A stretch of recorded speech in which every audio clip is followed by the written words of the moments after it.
Bonjour tout le monde. Dans cette vidéo-là, on va corriger deux exercices dans le cadre du module de l'électrostatique. Alors, premier exercice, normalement nous avons deux questions. Concernant, c'est la partie, bien sûr, cet exercice traite la partie de comment déterminer la capacité d'un condensateur. Dans un premier temps, on va déterminer la capacité d'un condensateur cylindrique de rayon R1 et R2 et de hauteur H. Et dans un deuxième temps, on va déterminer la capacité d'un condensateur sphérique de rayon R1 et R2. Alors, on commence tout d'abord par la première question. Alors, où nous avons demandé de déterminer la capacité d'un condensateur cylindrique de hauteur H et de rayon R1 et R2. Alors, tout d'abord, pour déterminer l'expression de la capacité, nous sommes obligés de déterminer l'expression des champs électrostatiques. Alors, j'ai publié une vidéo où, normalement, nous avons déterminé l'expression des champs électrostatiques générés par, normalement, un problème cylindrique. Alors, nous avons démontré que le champ électrostatique présente une symétrie axiale, les lignes de champ. Et par conséquent, les lignes de champ sont radiales. Alors, soit, bien sûr, si on utilise le théorème de Gauss, alors, soit une surface de Gauss cylindrique, bien sûr, c'est une surface de Gauss cylindrique, c'est-à-dire fermée, alors de rayon R, tel que R est compris entre R1 et R2.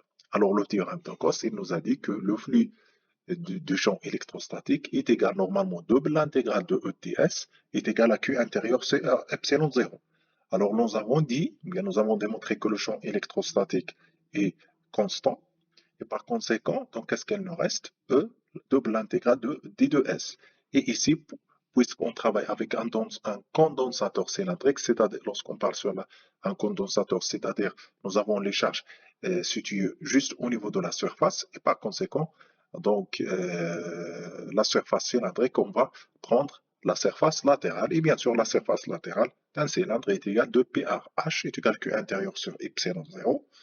Alors Q intérieur, c'est-à-dire la somme des charges électrostatiques, la somme des charges qui existent à l'intérieur de la surface de Gauss, et c'est Q sur epsilon 0, d'où je peux déduire que E est égal à Q, c'est-à-dire la charge totale sur 2P R H epsilon 0, voilà, tel que Q, sur la charge du cylindre intérieur du rayon R1.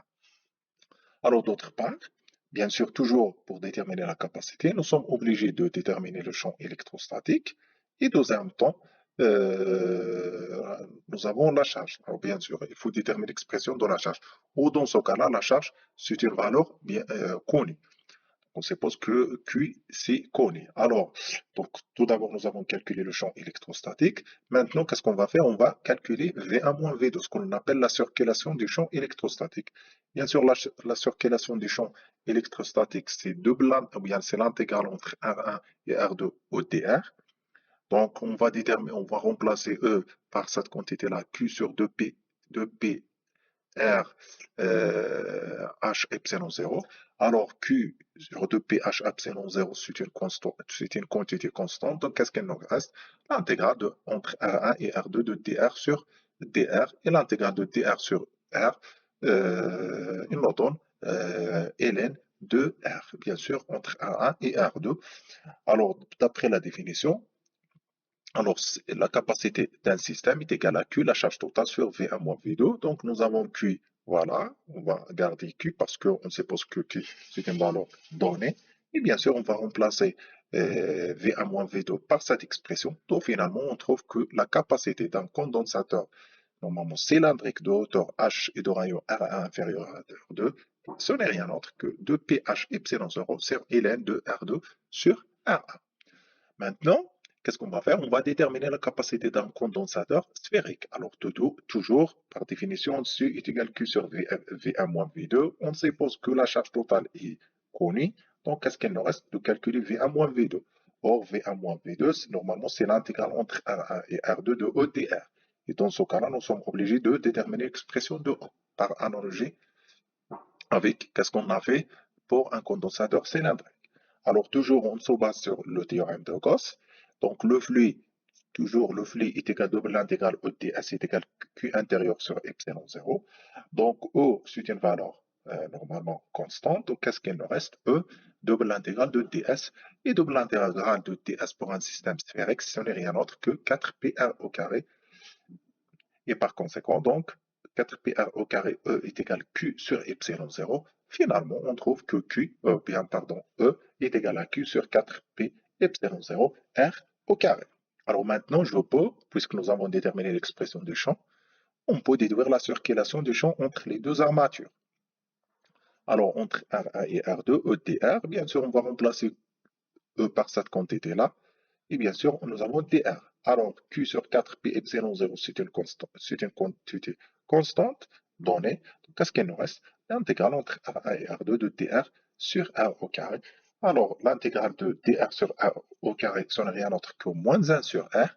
Et bien sûr, tel que R varie entre R1 et R2, on trouve que Q sur 4π epsilon 0, 1 sur R1 moins 1 sur R2. D'où je peux déduire la capacité d'un condensateur sphérique, C est égal à Q sur V1 moins V2. On va remplacer Q, ou bien Q c'est une valeur donnée. On va remplacer V1 moins V2 par cette quantité-là. Donc finalement, qu'est-ce qu'il nous reste? 4π epsilon 0, R1, R2 divisé par R2 moins R1. Donc voilà la manière de comment déterminer la capacité d'un condensateur cylindrique ou bien sphérique. Donc toujours, il faut calculer cette quantité-là. Eh bien, en particulier, nous sommes obligés de calculer V1 moins V2. Par définition, c'est l'intégrale entre E et R. E et R tel que R varie entre R1 et R2. Ça dépend de la situation. Et bien sûr, par un calcul, bien par l'application de théorème de Gauss, on peut déduire toujours le champ. Finalement, on peut déduire facilement V1 moins V2. Et on remplace. Alors maintenant, on va corriger l'exercice numéro 3. Alors 3, toujours dans la partie du condensateur. Alors, on suppose que nous avons 3 condensateurs de capacité respective. CA est égal à 4 nanofarad, C2 6, C3 0,6 sont notés comme le montre la figure ci-contre. Voilà. Alors, dans un premier temps, on vous demande de déterminer la capacité équivalente de l'ensemble V entre A et P. Deuxièmement, on applique une différence de potentiel VA moins VP est égal normalement 100 volts entre les bornes A et P. Calculer les charges Q1, Q2, Q3 prises respectivement par C1, C2 et C3. Donc voilà le problème qu'on va résoudre. Alors premièrement, on va calculer la capacité équivalente de l'ensemble V entre A et P. Alors, donc voilà le problème. Alors, voilà, on va prendre, pour simplifier les calculs, on va faire normalement, ou bien on va considérer le schéma équivalent. Alors, C1, C2, normalement, sont montés en série, et par conséquent, je vais considérer que ici, c'est CS, c'est-à-dire la capacité équivalente entre C1 et C2 qui sont montés en série. Ici, c'est C3. Alors, cette représentation, ou bien on va faire le schéma équivalent de ce problème-là. Alors, CS et C3 sont montés en parallèle et par conséquent, je peux considérer que c'est équivalent entre A et P. Tel que, alors CS, c'est C1 normalement monté en série avec C2. Et bien sûr, si CA monté en parallèle en série avec C2, donc normalement, le résultat, ça nous donne que 1 sur CS est égal à 1 sur C1 plus 1 sur C2. Et facilement, je peux déduire que CS est égal à C1 fois C2 sur C1 plus C2. Alors, ici, c'est équivalent, c'est CS qui est en parallèle. Ici, nous avons deux condensateurs en parallèle. Donc, normalement, le condensateur normalement équivalent, ou bien la capacité équivalente, c'est la somme. Donc, c'est CS plus C3, ça nous donne C1, C2 sur C1 plus C2 plus C3. Et bien sûr, on remplace C1 par cette quantité-là, C2, C3, ainsi de suite. On trouve que C équivalent est égal à 3 fois 10 à la puissance moins 9 farad. Alors, deuxièmement, on vous demande de déterminer les charges Q1, Q2, Q3 prises respectivement par C1, C2 et C3. Alors, d'autre part, tout d'abord, on va commencer par Q3.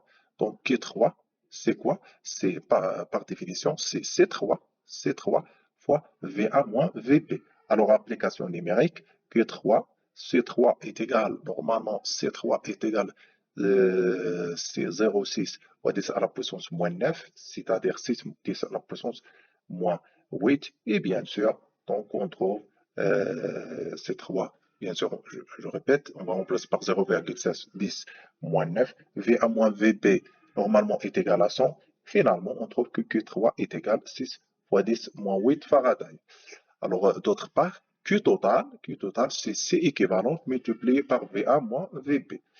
Alors, comme CS et C3, voilà, CS et C3 ici sont montés en parallèle, donc nous avons Q total est égal à QS. Donc, Q total est égal à QS, la charge comme normalement, qui parcourt CS, plus la charge Q3 qui parcourt normalement C3. D'où facilement je peux déduire que QS est égal à Q3 ou bien Q total moins Q3. Alors, d'autre part, C1 et C2 sont montés en série, donc Q1 est égal à Q2 est égal à QS. Alors, par conséquent, soit Q1 est égal à Q2, Q1 est égal à Q2 est égal à C équivalente fois V1 moins VP moins VP moins V moins Q3. Et par conséquent, donc Q1, c'est-à-dire la charge qui parcourt C1 et C2 est égale à Q2, bien sûr, est égale à C équivalente moins C3 fois V1 moins VP. Alors, on peut bien sûr, et on peut, par conséquent, nous avons ici Q3, donc je peux déduire facilement Q1 était la valeur de Q1, Q2, donc nous avons déterminé C équivalente, nous avons C3, V1 moins VP, c'était donné, donc je peux déduire facilement la valeur de Q1 et Q2. Maintenant, on va résoudre par une autre méthode.